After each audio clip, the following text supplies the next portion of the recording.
আপোনালোকৰ views rich engagement কেলৈ নাপায় জানেনে?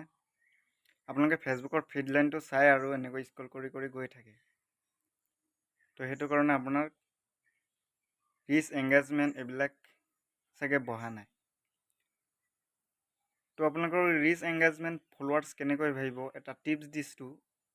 তো এই টিপছটো আপোনালোকে ফ'ল' কৰিব। আপোনালোকে কমেণ্ট কৰিব, এটা ধুনীয়াকৈ কমেণ্ট কৰিব। এটা কমেণ্টৰ পৰা আপোনাৰ 5,000 ফলোৱাৰ্ছ পাব। ৰিচ এংগেজমেণ্ট পূৰা বাঢ়ি যাব।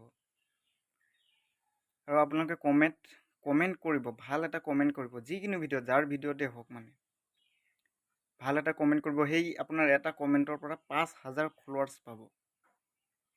গম পাইছেনে? এটা কমেণ্ট কৰিলে আপোনাৰ একো নহয়। আপুনি সেই কমেণ্টটোৰ পৰা আপোনাৰ ৰিচ এংগেজমেণ্ট ভিউজ সকলোখিনি বাঢ়িব আপোনাৰ।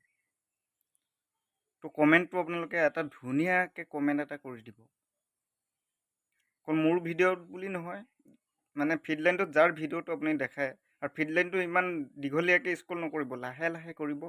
সকলোৰে ভিডিঅ' চাই মেলি মানে গুচি গ'লে নহ'ব। কমেণ্ট এটা কৰি দিব, ধুনীয়াকৈ কমেণ্ট এটা কৰি দিব।